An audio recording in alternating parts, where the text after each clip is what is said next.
Hello बच्चों, कैसे हैं आप लोग। तो चलिए आज की क्लास शुरू करते हैं। तो अब तक हमने पढ़ा था कि जर्नल जर्नल और लेजर नहीं, हमने अभी तक पढ़ा था कि अभी जो आपकी बुक कीपिंग है और जर्नल जो आपकी अकाउंटिंग है उसमें क्या डिफरेंस होता है।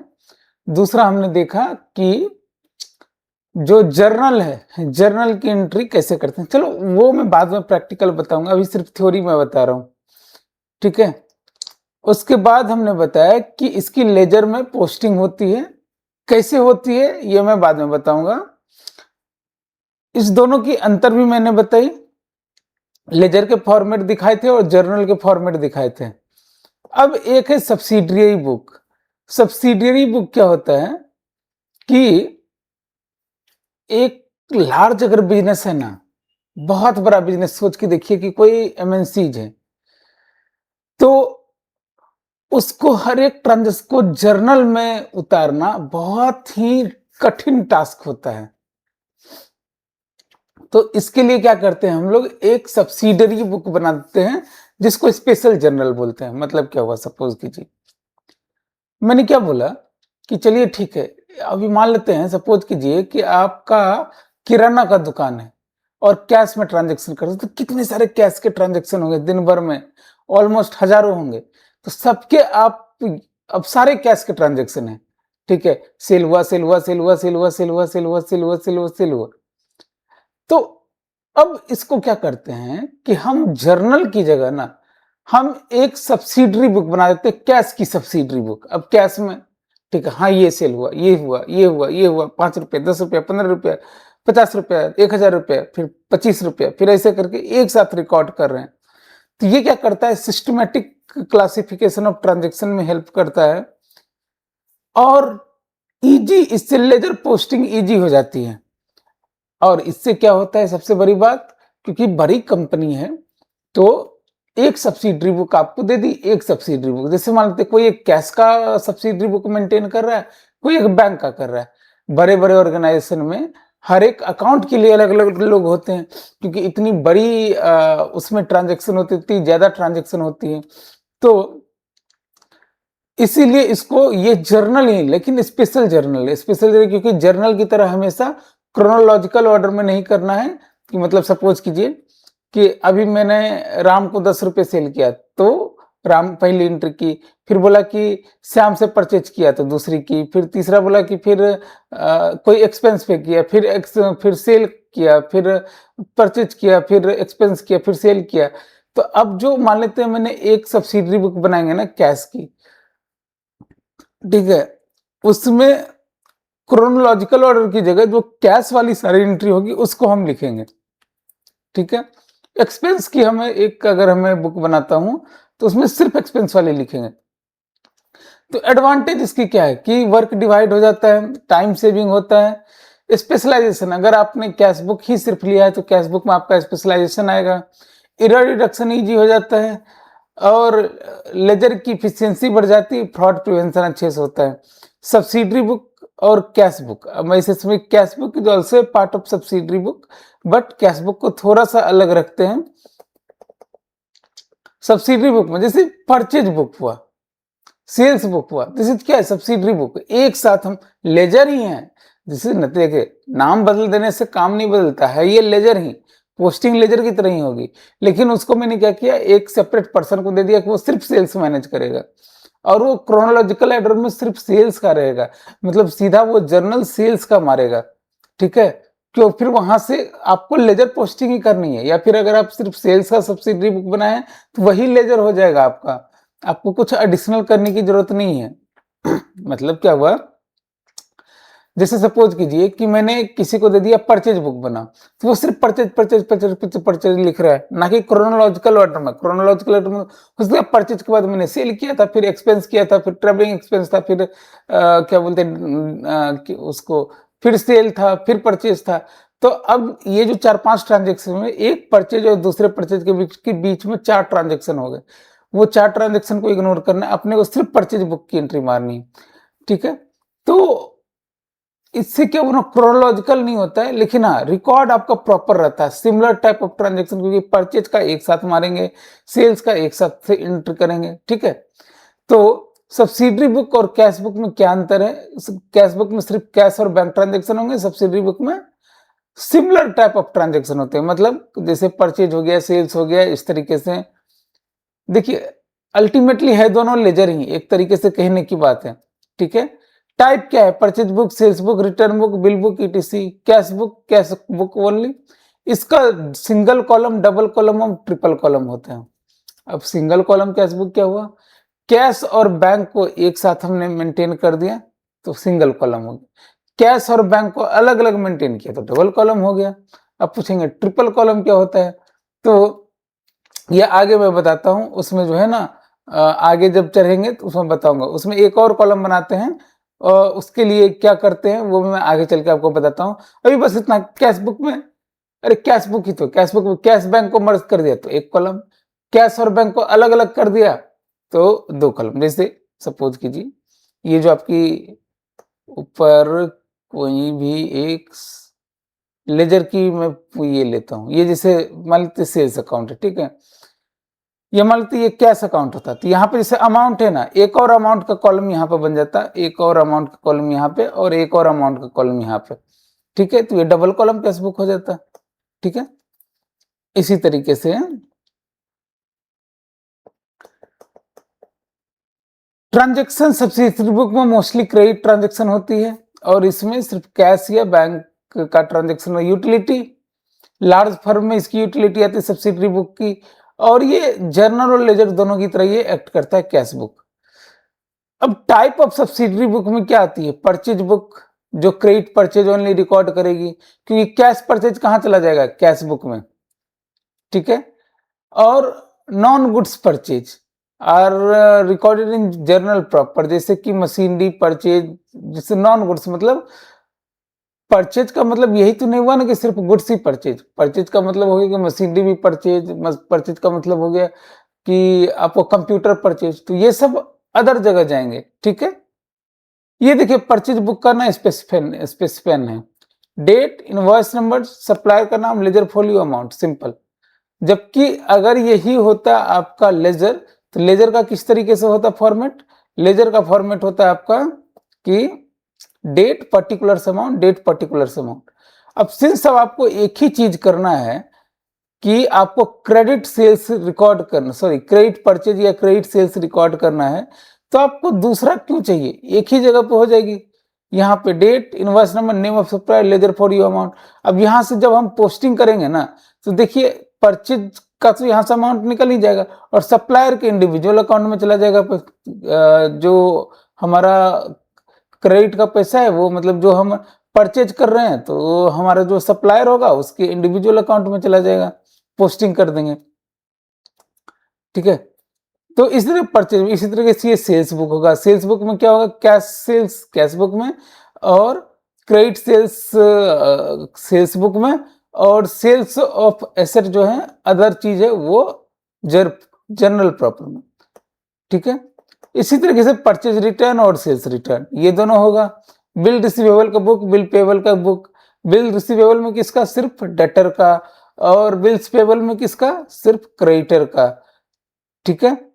तो यहां से आप सब्सिडरी और जर्नल प्रॉपर, ये जो है जर्नल प्रॉपर, इसमें आप जो है एंट्री इस तरीके से पहले ओपनिंग करेंगे, closing, rectification of error, transfer entry, adjustment entry, ये सारी चीजें। कैश बुक मैंने आपको पहले बताया, कैश बुक क्या है? एक सब्सिडरी बुक भी है, जो मैंने एग्जांपल लिया था। अब आप थोड़ी देर पहले सोचोगे यार सब्सिडरी बुक और कैश बुक में तो अंतर बताया था। हाँ बताया था मैंने आपको, लेकिन मैंने आपको ये भी बोला था थोड़ी देर पहले कि कैश बुक एक सब्सिडरी बुक भी है, वो भी, और प्रिंसिपल बुक तो है ही, ठीक है। सब्सिडरी बुक किस लिए? क्योंकि ये ट्रांजैक्शन को रिकॉर्ड करता है लाइक ए जर्नल, और प्रिंसिपल बुक क्योंकि ये कैश अकाउंट और बैंक अकाउंट की तरह ट्रीट करता है, क्योंकि यहां से अलग से लेजर बनाने की जरूरत नहीं होगी, यहां से सीधा आप पोस्टिंग कर सकते हो ट्रायल बैलेंस में, इसीलिए इसको प्रिंसिपल बुक भी बोलते हैं। अब मैंने आपको बताया कि एक सिंगल कॉलम कैश बुक, एक कॉलम, डबल कॉलम में कैश और बैंक अलग अलग होंगे, ठीक है। ये देख लो, इस तरीके से date particular reserve folio cash in bank, date particular reserve folio cash in bank, और ट्रिपल कॉलम में बस एक डिस्काउंट का ऐड हो जाता है। अब मैं आपको ये क्यों नहीं बता रहा हूं अभी डिस्काउंट का, मैंने क्यों बोला था बाद में, ये डिस्काउंट अभी आपको नहीं समझ में आएगा। मैंने बोला ऐसे चलो फिर भी मैं थोड़ा सा समझाने की कोशिश करता हूं। सपोज कीजिए मैंने बोला आपको कि मैंने किसी को सेल किया 100 रुपीज में, बोला लेकिन आप नगद लोगे ना तो मैं 5 रुपए का डिस्काउंट दूंगा। ध्यान दीजिएगा, मैंने बोला किसी को सेल किया 100 रुपीज में, बोला नगद अगर पैसा देंगे ना तो 5% का डिस्काउंट देंगे। बहुत बार होता है ना आपके इसमें, जब आप गाड़ी खरीदने जाते हैं स्कूटर बाइक वगैरह, तो वो बोलते हैं कि नगद में ना आपको 5,000 रुपये का डिस्काउंट मिलेगा। वो क्या है? वो डिस्काउंट आपको इमीडिएट पैसे देने का डिस्काउंट है। वो डिस्काउंट के कॉलम में आपको लिखते हैं, ठीक है। किसी को आपने नगद पैसे दे दिए तो डिस्काउंट रिसीव होगा, किसी ने आपको नगद पैसे दिए हैं तो आपने अगर डिस्काउंट दिया है तो डिस्काउंट डेबिट होगा, ठीक है। एक है पेटी कैश बुक। अब मान के चलिए कि आपका क्या होता है ना, सपोज कीजिए कि आपका एक बड़ा बिजनेस है 500 करोड़ का। अब ना आपने अपने चाय वाले को हर एक दिन आप 10-10 रुपए, 10-10 रुपए या 5 रुपए, 10 रुपए, 15 रुपए समोसा लाने के लिए आप पैसे थोड़ी देते जाएंगे। इसके लिए आपने क्या बोला ना, एक खाता खोल दिया। आप बोलते हैं ना कि भैया चाय वाले के पास खाता खोल लो, ठीक है, कि वहां से जितना होगा हिसाब एक ही साथ दे देगा, हम पैसे दे देंगे। अब वो जो चाय वाले के पास खाता है ना, अगर वो अपने पास खोले तो वही पेटी कैश बुक हो जाएगा। मतलब क्या हुआ, हम क्या बोलेंगे कि ये लो 5,000 रुपये पकड़ो, अब इसमें छोटे-छोटे खर्चे करो। किसी एक को मैंने थमा दिया, एक पर्सन को, ये लो 5,000 रुपये, इसमें छोटे-छोटे खर्चे करो, हमको एक साथ बता देना कितना उसमें पैसे बचे, नहीं बचे, जब पैसे खत्म हो जाएंगे तो फिर ले लेना। वो क्या करेगा, स्मॉल रूटीन एक्सपेंसेस जो है वो उससे करता रहेगा, ठीक है। फिर जब घटेगा फिर आपसे पैसे ले लेगा, और उसका एक साथ जो है पीटी कैश बुक का हम एक्सपेंस बुक कर लेंगे। हम एक-एक रुपए का हिसाब रखेंगे, लेकिन मैटेरियलिटी कॉन्सेप्ट आप याद रखें, क्लब करके रखेंगे, ठीक है। तो हम कैशियर को देते हैं कि ले भैया, इम्प्रेस सिस्टम के अंदर काम करता है। पहले मैंने पैसे दे दिए, इम्प्रेस्ड मनी, जो आप सुनते होंगे स्कूल के फी में आजकल ये नया वो टर्म है इंटरेस्ट मनी, भैया अभी आप पैसे दे दो, आपका बच्चा अगर कुछ तोड़ फोड़ करता है तो हम काटेंगे, नहीं होगा छोटा मोटा जो खर्चा होगा, जैसे सपोज कीजिए कि कभी कोई बुक हो गया, कभी कोई मान लेते हैं कि किसी आपको ऐसो कोई टूर में जाना है जहाँ 20-25 रुपए लग रहे हैं, कोई टिकट लेना है जिसमें 20-25 रुपए लग रहे हैं, तो मैं हमेशा पेरेंट्स से मांगने नहीं जाऊंगा, इंटरेस्ट मनी से घटाते जाऊंगा, ठीक है। ये क्या करता है, कैशियर का टाइम सेव करता है, क्लर्कियर वर्क रिड्यूस करता है, एक्यूरेसी इंप्रूव करता है, और बेटर इंटरनल कंट्रोल, क्योंकि छोटी छोटी चीजों में अगर टाई वाले मुंशी जी या सीएस साहब दिमाग लगाने लगे तो कितना टाइम जाएगा, तो बोला कि यार जाने दो, आप वहीं से आप एक किसी कैशियर को दे दो, वो अपना पेमेंट करता रहेगा, एक साथ हमको हिसाब दे देगा। तो posting of cash book entry बताऊंगा आगे कैसे होता है। पोस्टिंग मैंने अभी आपको बताया ही नहीं है, बैलेंसिंग भी मैं आपको बताऊंगा, ठीक है। इस तरीके से आपका ये कैश बुक की चीजें हो जाएगी। अब आते हैं ट्रायल बैलेंस। ट्रायल बैलेंस अब थोड़ा ना पढ़ेंगे, आराम से पढ़ेंगे, ठीक है। Trial balance is a things to understand, ठीक है, क्योंकि यहां से आपका फाइनल अकाउंट शुरू हो जाएगा, ठीक है। तो अब हम देखते हैं आज जो हम सबसे जरूरी जो करेंगे वो करेंगे, भैया बताओ कि एंट्री कैसे मारे भाई साहब। अब वहां पे हम आते हैं, एंट्री कैसे मारे। चलो इसको मैं बंद करता हूं, let me connect my tab.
तो भाई लोग, मैं क्या बोल रहा हूँ ना, अभी तक आपने पढ़ा real, nominal, personal account. Real क्या हो गया? जो रियलिटी में है, एसेट्स, ठीक है। पर्सनल क्या हो गया? नेम्स। और नॉमिनल क्या हो गया? इनकम एक्सपेंसेस, ठीक है, मोस्टली यही। Debit what comes in, credit what got out. Debit what comes in और क्रेडिट व्हाट गोज आउट। हमें ये नहीं आता, तो हमें क्या आता है? हमें आता है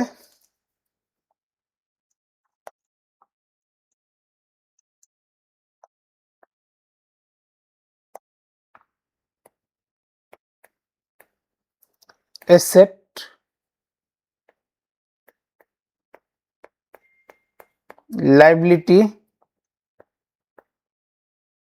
income, expenses.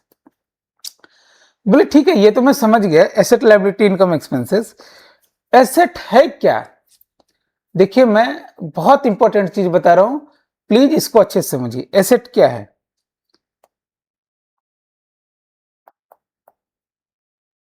Either cash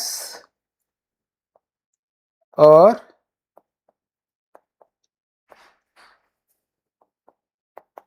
convertible into cash.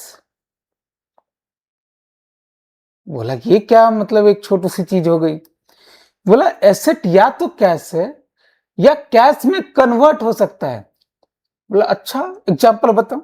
कुछ भी एग्जाम्पल लो, दुनिया जहान का कोई भी आप एग्जाम्पल लीजिए। सपोज कीजिए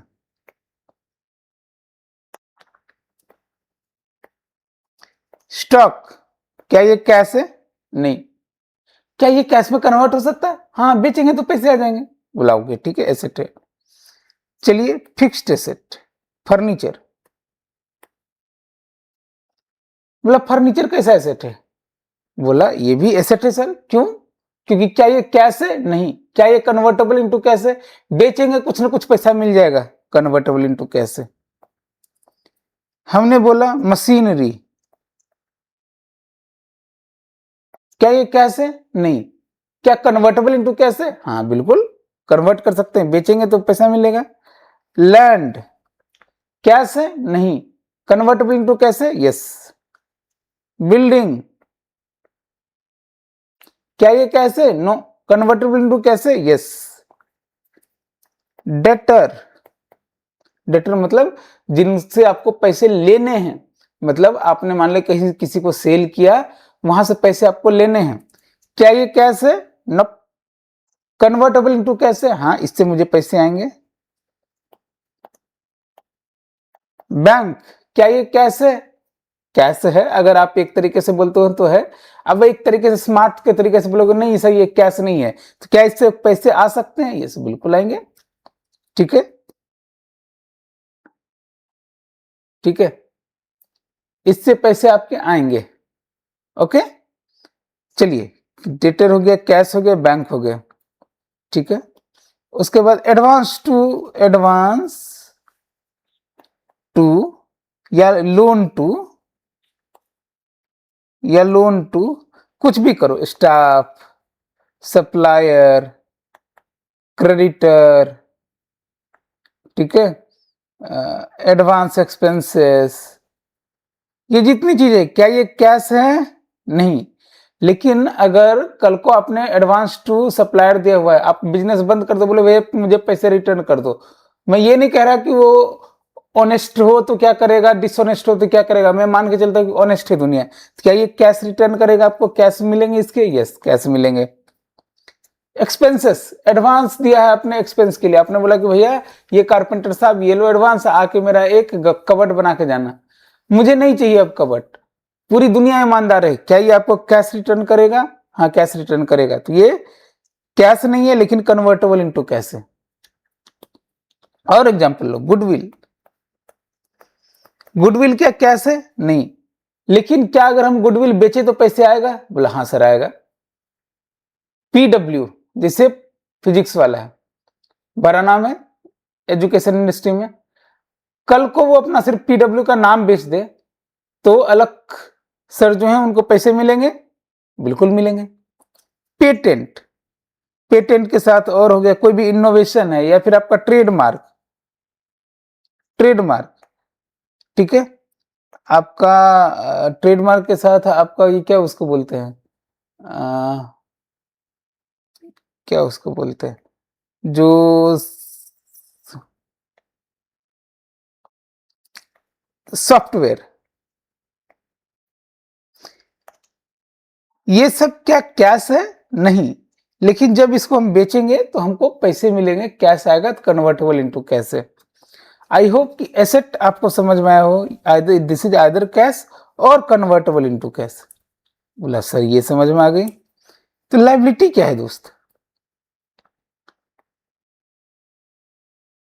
एसेट का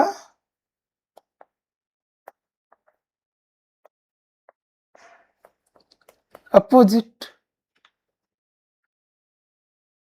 एसेट का अपोजिट क्या हो गया? लायबिलिटी। इनकम एक्सपेंस मुझे समझाने की जरूरत नहीं है, इनकम अर्निंग एक्सपेंस जो खर्च हुआ। तो मेरे पास ये चार चीज आई, एसेट लायबिलिटी इनकम एक्सपेंस, ठीक है। अब मैं आपको बस एक फॉर्मूला देता हूं, इसी से हम पूरी जर्नल एंट्री करेंगे, प्लीज याद रखिएगा।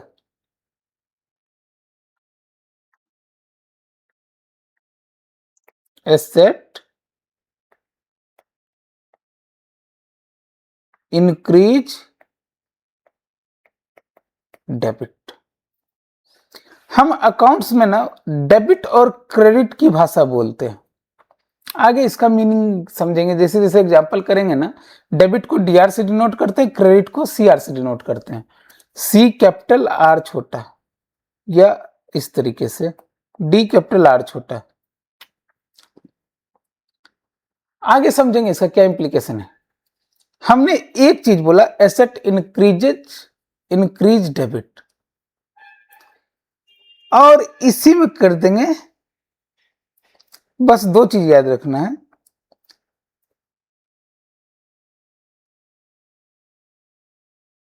एक्सपेंसेस इंक्रीजेज डेबिट, बस इतना सा, ये दो चीजें याद रखना है, asset increase debit, expense increase debit. तो बोला इससे कैसे होगा सर, क्रेडिट कैसे होगा?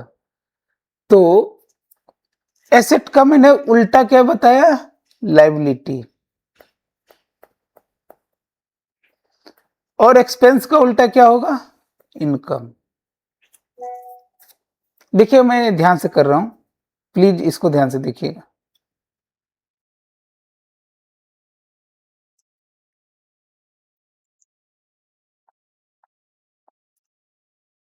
इंक्रीज, डिक्रीज,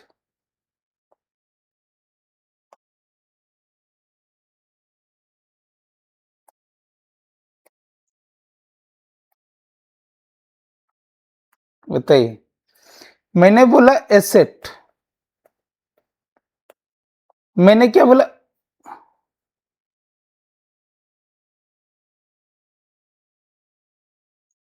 एसेट, मैंने क्या बोला? अगर ये इंक्रीज हो रहा है तो डेबिट, तो डिक्रीज होगा तो क्या होगा? डेबिट का उल्टा क्रेडिट। ध्यान दीजिएगा, मैं बड़े प्यार से लिख रहा हूं एक एक करके। मैंने सिर्फ बोला था एसेट इंक्रीज होगा तो डेबिट, तो उल्टा अगर डिक्रीज होगा तो क्रेडिट।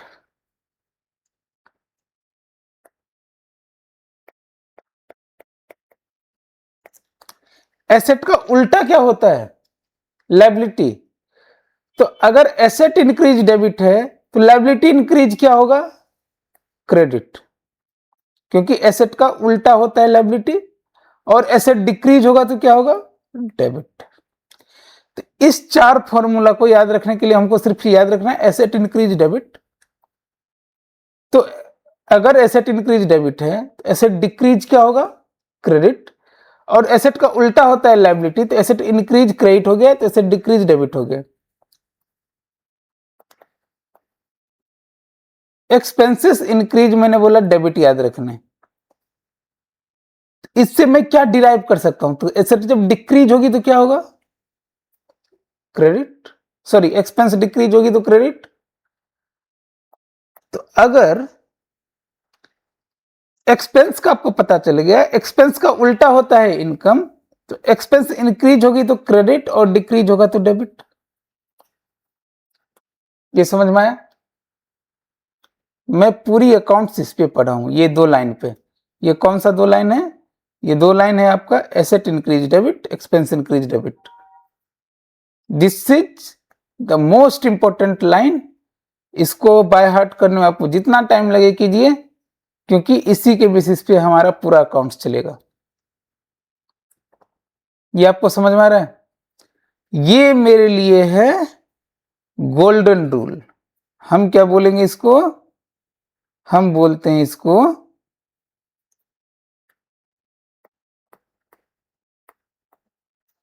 Golden rule. आप जो पढ़ते हो गोल्डन रूल ऑफ अकाउंटिंग, ये मेरे लिए ये गोल्डन रूल है। ठीक है? इसको कैसे याद करना है? जिंदगी में एसेट क्या है भाई साहब?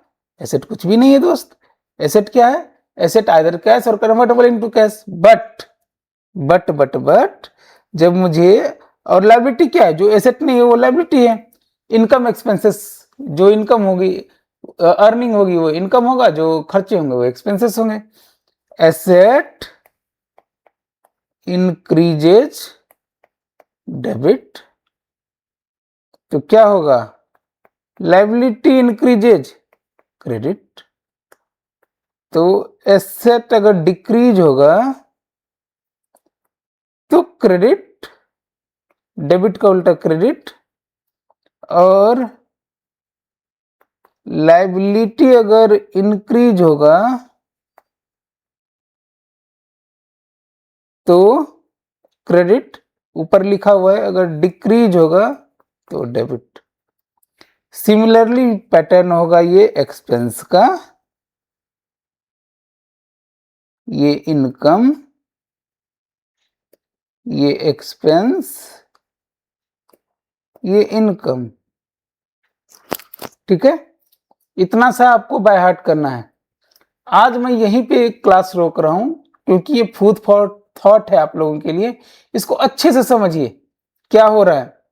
ठीक है? और इसी पे हम पूरा का पूरा अकाउंट्स आगे हम चलाएंगे। ठीक है? कल इसी के एग्जाम्पल करेंगे और n नंबर ऑफ एग्जाम्पल करेंगे। इसमें प्रॉपर टाइम लगाएंगे, इसको एक एक एंट्री को समझने में प्रॉपर टाइम लगाएंगे। ठीक है? मिलते हैं कल। बाय।